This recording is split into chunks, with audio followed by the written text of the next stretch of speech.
everyone, and welcome to Experience Insiders, a series where we sit down with the creative minds driving the future of customer experience.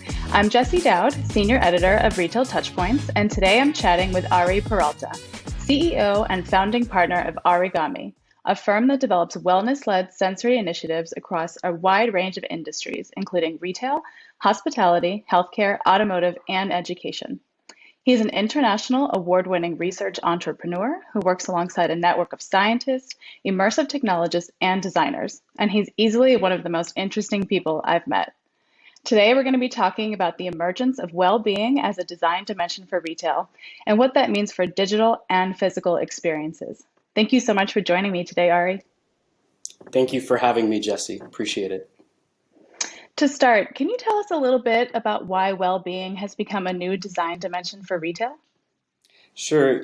Stress, loneliness, burnout, anxiety, these aren't new things, but they are new design dimensions that we're starting to look into and how we can design for more positive outcomes.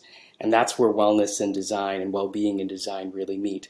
It's a mega cultural shift that's happening. And it's important to note that well-being is not only about customers, it's about your staff as well. 1 in 5 people are experiencing some kind of mental health challenge in the US. And it's the other pandemic that we're not talking about. So it's another silent issue that we all must deal with and that we can improve using design. Well-being is important for retail in so many realms because now we have to focus on creating spaces that work for people in the sense of engaging, it's emotionally balanced for them, and not sensory overloaded in other ways as well. To be specific in retail, 2.9 million people in the UK work in retail. 29 million people work in retail in the US. That's a lot of people. And so when we talk about well-being, it takes 2 routes. 1, what can we do to improve the health and mental wellness of our staff? 2, what can we do to create conscious experiences and moments for our customers? How would you define mental wellness? So there are a lot of terms and just umbrella terms that we use a lot, and sometimes it can be off-putting and it can confuse a lot of people. So first off, let's take a few steps back and talk about mental illness. So mental illness is when there is an issue with our brain, right? And it's going to manifest in some kind of psychological way, changing our behavior. Now, mental wellness and mental health, these are new terms, talking about how do we keep this balance? How do we keep this equilibrium and keeping things healthy? So when we talk about mental wellness, the Global Wellness Institute, they define it as an internal process or resource that helps us think, feel, connect, function. So it includes our emotions, our psyche, our psychological needs, and it also includes our social well-being. How do you think physical experiential retail will evolve in a post-COVID reality? So the great thing about experiences, in particular in retail, is that they're always evolving. They're on this continuous line of change. And, before COVID, we already had this strong demand for authenticity, for connection, for experience. And I think what's happened since COVID is that they're just much more profound now. We really all are craving physical connection.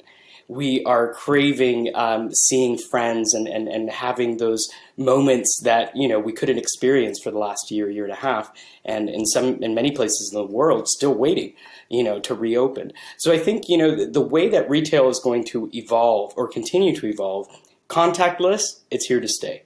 And we're going to see a lot of new clean tech and other kinds of technologies that are going to assist and accelerate that change.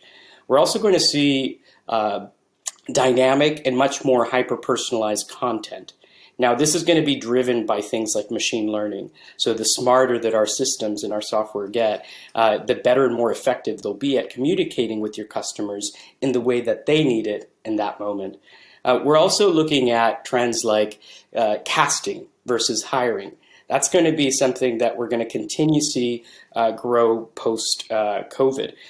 Also, this new realm of creating digital experiences, which you and I talked about for one of the reports with Retail Touchpoints.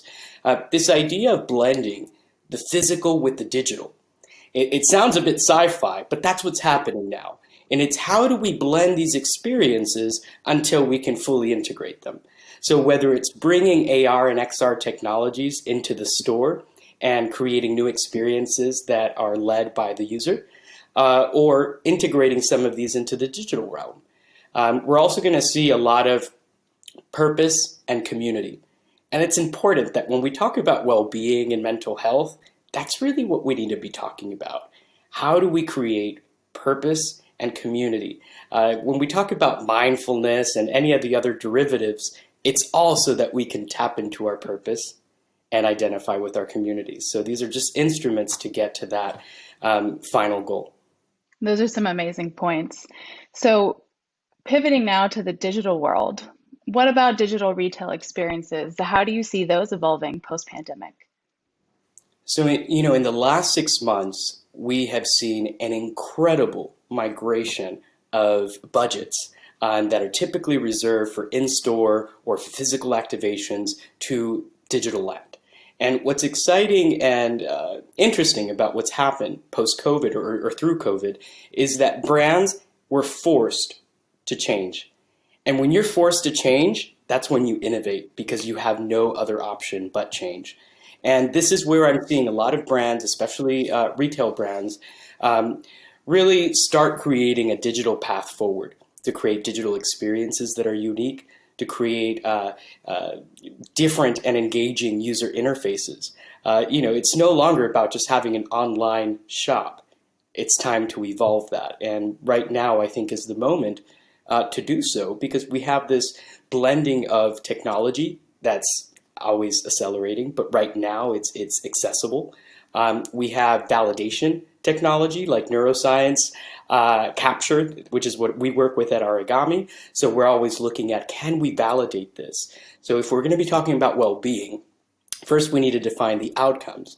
So what kind of outcome would you like your customer to experience or engage in? The second thing is, can we measure that outcome? And that's something that's new in the experiential economy. We've been talking about creating experiences and engaging activities for almost a decade now. So what happens after experience? And that's what we focus on. We're enabling brands or organizations and nonprofits to really step up into this new digital age and evolve their wellness propositions, whether it's hotels, whether it's cars, regardless. This is a human thing. And that's why I started earlier when we talked about the customers and your staff. Regardless, it's a human thing. All of us humans are craving and needing this kind of effort. And what's important for us as designers, as architects, as really the Imagineers of what's to come, it's that there are a lot of elements that impact our well-being that we may or may not be aware of. And I think that's the main point I want to drive to your audience. It's great when you have a sound design, it's great when you have all your senses in terms of a design plan, but typically it's those areas that we didn't notice. Those are the ones that there are opportunities to grow. And we're seeing a lot of brands, including Westfield in the UK and in Europe, really look and explore how can we create new kinds of spaces in retail that engage, but at the same time that are transformative and that lead to these positive outcomes. That's so exciting. So tell us a little bit more about transformative spaces. What are they? So, when we talk about the experience economy and we talk about what's next, we call what's next the transformational economy. And, I'm very lucky to be part of the Transformative Technologies organization, a nonprofit based in Silicon Valley, dedicated to amplifying well-being through tech. So, when we talk about transformative spaces, we're talking about three main elements. One, it's creating and using transformative technologies that allows us to measure and validate well-being, whether it's inside or out. Next, behavioral change. And that's what's really interesting about this new transformative economy. Whether it's a space or a product, people want to change, and people want to grow, and people want to document that transformation. So I think what's exciting now is to have spaces where you can go in with one kind of outcome and leave with another. And I think that's where we need to focus with retail. And we've always talked about this. We've always talked about designing around emotions, creating sentiment. That's why we talk about the senses. So now it's really taking that to the next level. And if we sit and stop and think of what inspires most design today, it's indulgence. And that's just one emotion. There's many more other emotions like safety that are very, very important right now. So part of what we're helping clients with is really helping them navigate the science, the technology, and using both of those together with algorithms and machine learning to create systems that enable change. One of the examples that we're working on, and again, this is something that we're working with retailers currently, luxury retailers, is creating the breathing room. The breathing room is a transformative space that we won for simulated digital health and won a very large grant with the European Union fund, regional fund. And we've developed this immersive space that when you breathe, you create your visuals. Literally, there's no other movement, there's no hands, there's no instruments. You literally just breathe and create. Now, this is just one of the many examples of what Arigami is doing, working, creating transformative environments. And that third element that I mentioned out of the three elements for transformative spaces is gamification. And that's really the third element. So once we have transformative technologies, once we have this idea of well-being outcomes, and on top of that, we add gamification. Now, many people may not know what I mean when I say gamification, and we use it a lot. So to help those, just give you a basic understanding, it simply means taking some of the elements that we've learned throughout the years that work really well with the human mind, in particular with games. And some of these elements are very simple. It's like creating characters, having some things to unlock, having certain types of adventures and recognition and rewards. And I think it's this kind of mentality that we need to now invest into our design process. So when you talk about outcomes from these spaces, what are the outcomes that retailers should focus on for their experience designs? So, most customers today, and this is a post-COVID reality, right? They're looking for hope. They're looking for grounding. They're looking for nature. They're looking for relaxation. They're looking for flow. And the key point here is not settling for any one outcome, but being able to be versatile enough to provide as many outcomes as possible to as many people as possible. And I think this is where we are evolving our approach in design, period. And, as you know, we work with automotive. We work with hospitals, with healthcare, with hospitality. And regardless of what that environment is, people are looking for the same thing. Help me relax, help me connect, help me regroup, and help me focus.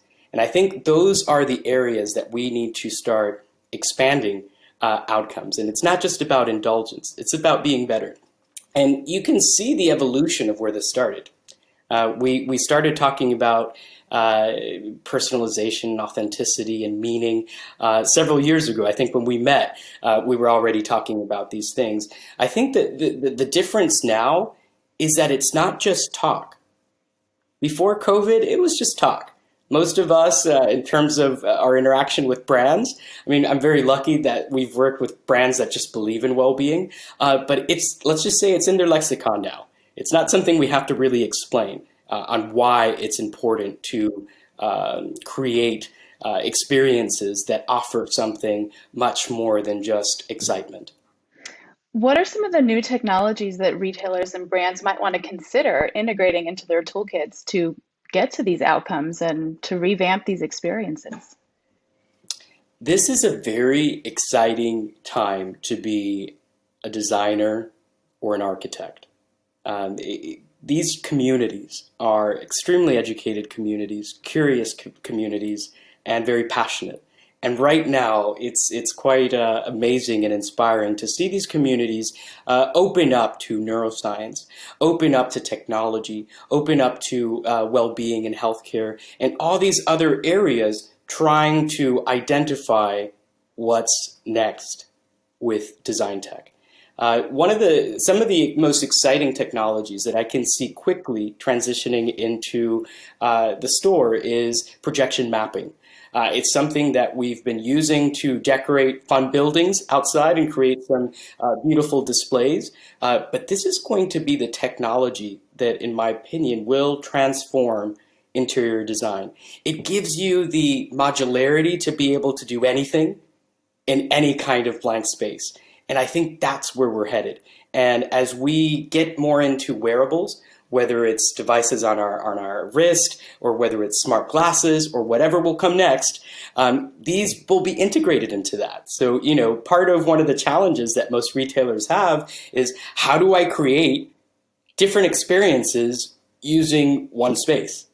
And projection mapping and technologies like that will assist in creating these different dimensions, layers, textures, etc. And now that the technology is improving, the quality of the output is quite great. We also mentioned AR and XR. So when we talk about AR, we're talking about augmented reality. XR is just a fancy word for mixed reality. So we're talking about things that go back into that physical, digital blur in between. So what's exciting with AR and XR is that it's going to enable brands to use simple applications with this kind of technology to create all kinds of user experiences. And what's exciting is that these experiences can be tailored to that individual, or they can be tailored to groups of people.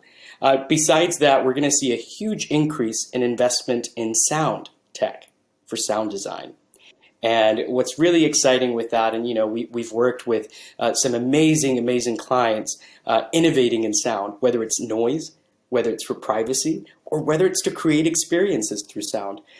This past year, we worked with Nissan and with Tom Middleton, who's the one of the most sought-after composers in functional music. He actually has a few amazing tracks, best-selling tracks on Calm. Anyways, we worked on a project discovering the inaudible sounds inside electric vehicles. We were trying to solve a problem. Why aren't babies falling asleep in cars, electric cars? Well, we found out it's because our engines make sound, a specific range of sound that we can't hear, and that's what was helping our kids go to sleep. So, we can use all these technologies in great ways to solve problems. So another set of technologies, motion sensors, whether it's movement sensors or eye tracking sensors, etc., building these into the skeleton framework of a store design is just going to set you up for success regardless of what technology comes in, because a lot of them still use that same basis of movement or temperature, proximity, etc. Data storytelling and data representation. Those are areas that we are very passionate about, and we're working, with organizations, including the ISS, the International Space Station Lab, National Lab, and NASA, exploring different ways to show data. Now, this may not seem immediate as something that you would, let's say, share with a customer, but these are experiences that are worth looking at, because it's about interacting with your brand in new ways. And whether it's showcasing decision makers how to navigate through this data in new ways, or it's giving these experiences to the customers themselves. I do want to end with one last technology that will change a lot of things that we're doing. And it's something that we're working on together with several brands, including My Cocoon. It's technology that will allow us to make advertising more effective. And we're focusing first on color. So right now we've done many studies with color, several brand and consumer surveys, and we're actually creating technology and building basically an algorithm that will enable designers and architects to make the best color decision in that moment for whatever it is they're doing for that specific reason. So whether it's the size of the font and the color of the font and the background or anything like that. To put it into perspective, we spend a lot of money in design and in advertising. I know more on the advertising side, and we're up to, I think, somewhere around $365 billion. Yet 2 to 2.5% of that is what's effective. So the solutions that we're looking to do is to decrease that ratio, right, and create a more.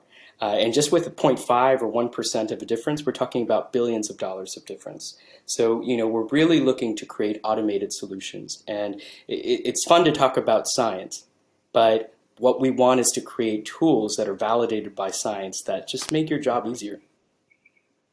That's so interesting. So, is there a color that you would say is just like a no-go? It's horrible. Nobody use it. It just doesn't work like that. And that's what's really interesting and kind of frustrating with science. And I think that's the other thing that we've learned with COVID. It's that, science is the closest way we can explain things. It doesn't mean it has all the answers. We have to fill in the answers a lot of times. And I think what's really exciting for us is not being able to tell you which color works for everyone, because I think that's the mentality that we were in with experience economy. How can we create something that everyone likes? I think now it's how can we create something that means something different to each person that interacts with it? And I think that's just a smarter, more efficient, and more sustainable way. So back to your question, there is no one color that works for everyone. But I can remind you that white is all colors and black is the absence of it. So take it from there. That's great. So to end, I just wanted to pick your brain on any other scientific advancements in sensory design that you think could be applied to retail design. One of the things that I've shared so much in this journey, talking about the senses, talking about how our brain works, our conscious and subconscious brain, one of the things that we're most excited about is starting to chart arousal. So one of the things that I'm quite passionate about at the moment, we're understanding how sensory pathways work. And the way the sensory pathways work is interesting because you can literally skip certain processes of the brain and make it to certain types of outcomes. So let me share an example. One of the projects that is most dear to our hearts is called Memory Lane. This is a project we're developing with artist Isabella Salas in Canada, and we're working specifically trying to solve some problems within the dementia community. Now, when we talk about dementia care, we're talking about aging care because most people facing or experiencing that part of life are facing dementia. So what we're trying to create are the solutions for you and I when we're that age so that we can make it all right. So, part of what we've done is explore how to use sound to make people move. And literally, we're talking about make people who consciously cannot move due to deterioration in their brain. So if we can do that, you better believe we can bring some of the science and research to apply it to retail. So what I'm most excited about is understanding this relationship that the senses have with one another. And that's what's exciting. Certain sounds can change the way things taste. And that's crazy. Certain colors can change your perception as well. That's so wild. Well, Ari, it's been fascinating talking with you as always. Thank you so much for sharing your work and insights with us today. I'd also like to mention that Ari is one of our 40 Under 40 winners for the class of 2021. So be sure to check out our in-depth coverage of him and the other winners coming out at the end of May at retailtouchpoints.com. And finally, thanks to all of you out there. If you have any follow-up questions for Ari, drop us a line on social media and we'll do our best to make those connections for you. And of course, if you have a fantastic campaign, a concept, or an idea you're bringing to market, we want to hear from you. Until next time, I'm Jessie Dowd. Be well and stay fabulous.